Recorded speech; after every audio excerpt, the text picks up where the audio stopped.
Hey everybody, this is Sean Sattler. We're going to be doing WIT, which is Welding Inspection Technology, the workbook. Chapter 5. Chapter 5 is A, B, and C with a total of 50 questions. We're going to start with A, 1 through 20, B, 1 through 20, and then C is 1 through 10. This one does have a little bit different, as it does have symbols and stuff like that. So as we go, I'll do my best to make sure I show you what it is. And I do recommend you guys going out and getting these books and stuff, so that way you can do all your own self-studying when you don't have access to the computer or internet, and you just want to do some self-studying. Like I used to get an hour on lunch. I could study on that. Now I get a half hour, and it's not long enough when you're trying to study, and you just start getting in the zone and lunch is over. But anyway, question 1, part A. Which of the following is not considered a type of joint? The answer is fillet. What type of joint is formed when two pieces to be joined lie in a parallel plane and their edges overlap? That should be a lap joint. What type of weld is produced by filling an elongated hole in an overlapping member attached to a member beneath? Slot weld. Now, the difference between a spot weld and a slot weld is usually a spot weld is done by a machine. A slot weld is usually a weld filling in a elongated hole.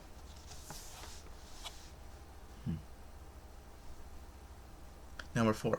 What term is used to describe a continuous weld made between or upon overlapping members with coalescence initiating and occurring at the fang surfaces or proceeding from the outer surface of one member? The answer is seam weld. Number 5. What type of weld has an approximately triangular cross section and is applied to T-joints, corner joints, and lap joints? The answer is fillet weld. Which of the following terms describes a weld used to build up worn surfaces, provide a layer of corrosion protection, or provide a layer of abrasion-resistant material? The answer is surface weld, or surfacing. Which of the following is a weld type that is applied to the opposite side of a joint before a single V-groove weld is completed? The answer is backing. There is a difference between a back weld and a backing weld. One of them is removable. I will go into more detail about this later on in a different video. In a completed groove weld, the surface of a weld on the side from which the welding was done is known as weld face. Which of the following welding symbol elements is least frequently used? And that would be the arrow. Now, if you look at a weld symbol for welding off a blueprint, you're going to see the tail, reference line, arrow. Usually, they do not add lines down the arrow. If you do see that, you know the one on the bottom you do first, and you work your way up to the top reference line. It's not normally used. A lot of times they'll just put it right on the reference line in parentheses, like this one, this one, this one, this one, this one, this one, instead of using the arrow line, which allows you space to put everything in, and how it might be tested, or maybe there's a different element of rod that has to be in. So just so you know. Excuse me. Okay, number 11. Which of the following identifies each specific weld type? Weld symbol. Number 12 is, now we start getting into the different references. So I'm gonna let you just take a moment here, take a look at it, so you can see what I am talking about, and kind of get an idea. You can always come back to this one little spot at 5:30 or so and take a look at the book and say, hey, okay, that's what he was talking about on this question.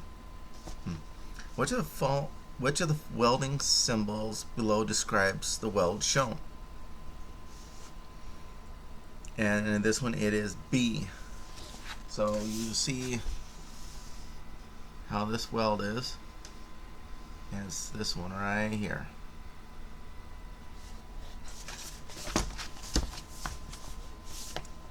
And if I remember right, that's called a single V fillet weld.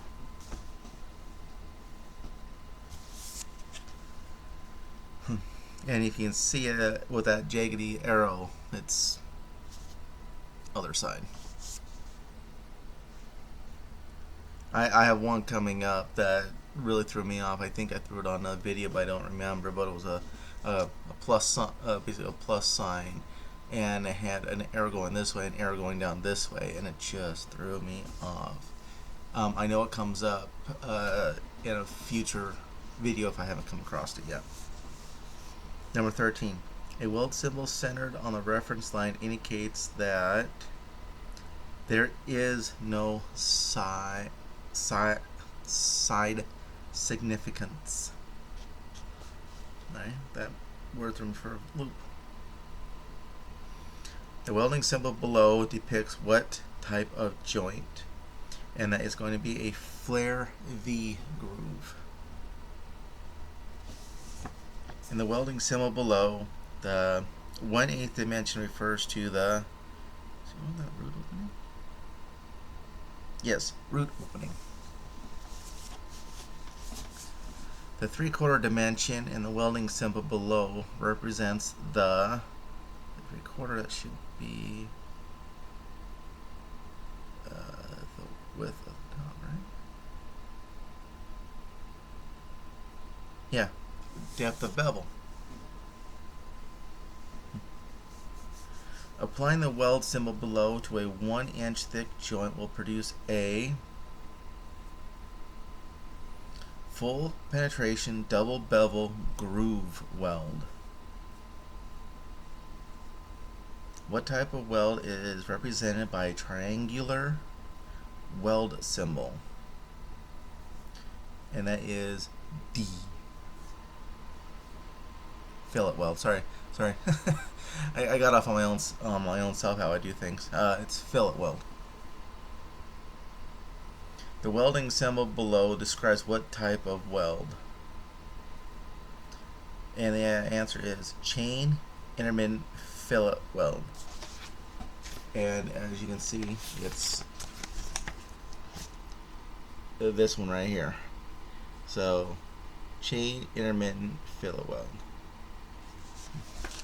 Now, if you see the triangle and they're offset,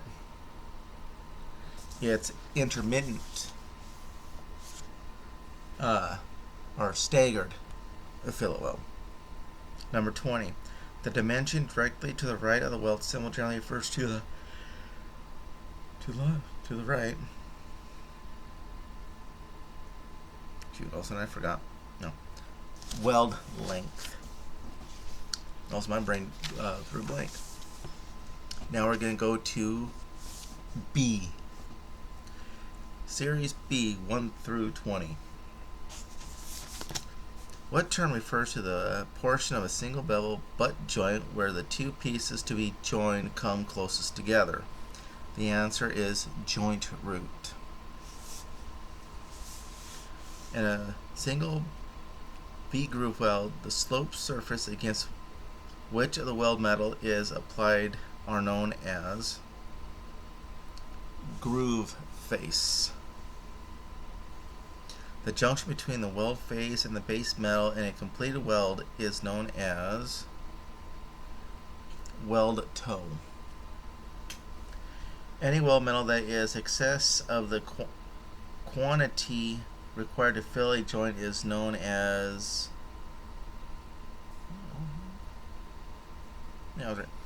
weld reinforcement.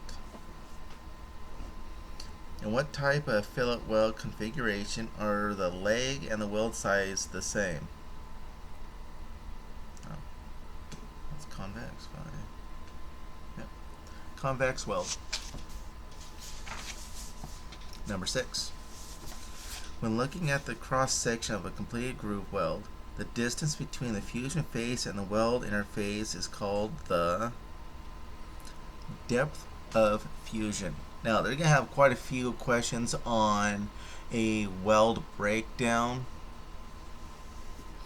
of actual throat, effective throat, actual throat, groove face, depth penetration, and they will throw some curveballs in there, and it'll just be words. They won't show you a diagram, and you're going to have to break it down. A lot of us already know what a convex, concave, and a flat weld is, or, well, you know what I mean, flat. We've all done them. Hi, Wyatt. Go play, please. Can I go and run my play? Yes. My son.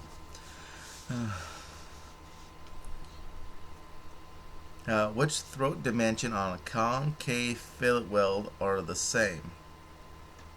And that is the effective and actual. Now, one of the best things you could always do is a person came up with this on a seminar that I was not at. He goes, "Oh, this is a T, theoretical, effective, and actual." And he drew a diagram and labeled each one.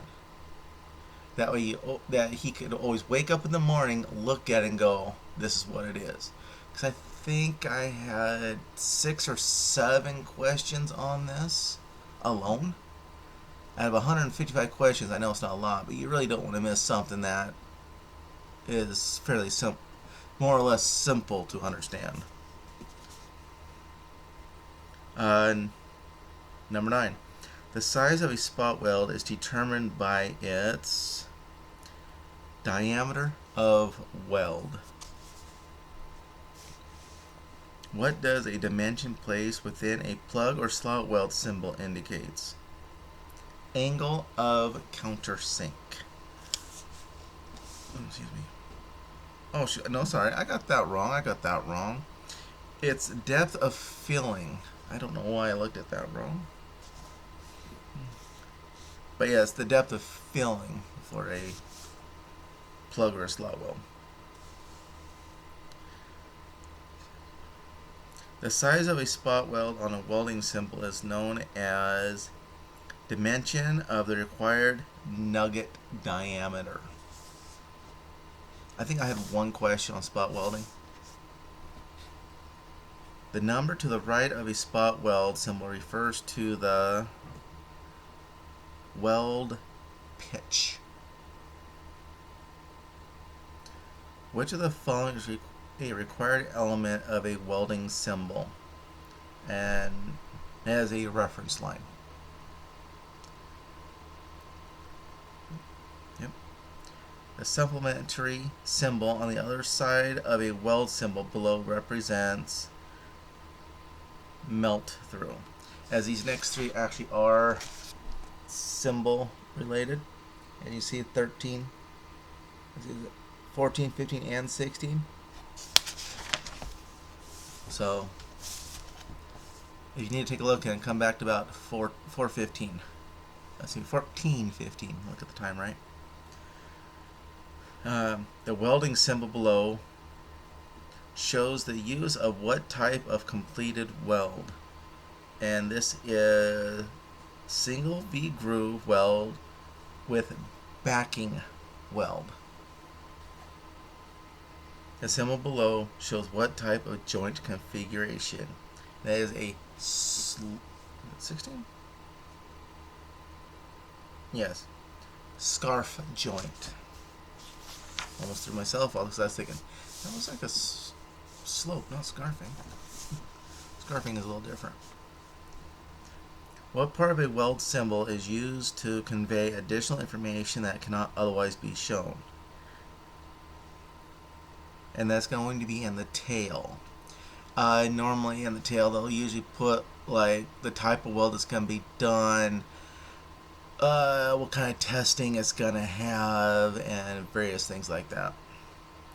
The welding symbol below indicates what type of weld, which is gas metal arc weld.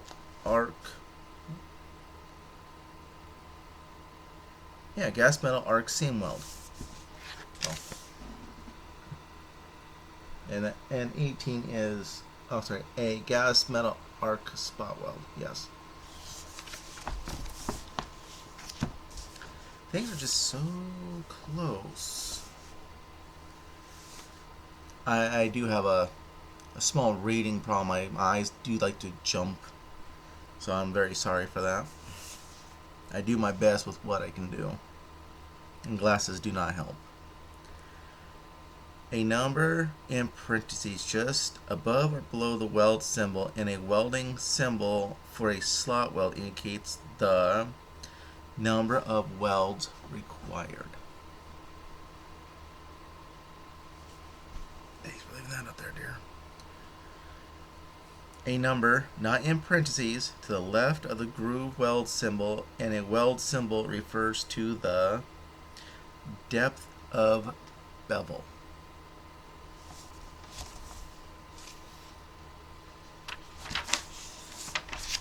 Okay, now we're going off to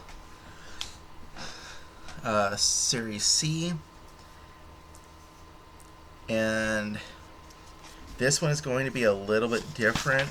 This one really doesn't have any questions, and I'll show you what it is. 90% of these questions are based off of 1 through 9 right here. I will read them off. You can always come up to time 720 and take a look at what it is as I go through this. So, which welding symbol represents an intermittent fillet weld? The answer is B. Which welding symbol indicates that backing is required? The answer is D. Oh shoot, I just did it again, didn't I? So go back. Which welding symbol represents an intermittent weld? Well, is 5. Number 2 is D. Number 3. Which welding symbol represents a plug weld not completely filled? The answer is 3. Which welding symbol represents a groove weld with a backing weld or a back weld? And that's number 4 is number 1. Number 5. Which welding symbol depicts a combined weld? And that is going to be number 4. Which welding symbol indicates a weld length of 6 inches? Answer is 8. Yep. Which welding symbol indicates that welding must be applied around the entire joint? And that is number 6. Which welding symbol depicts a double groove weld? The answer is number 2. What does the quarter and a welding symbol number 8 represent? And that would be weld size.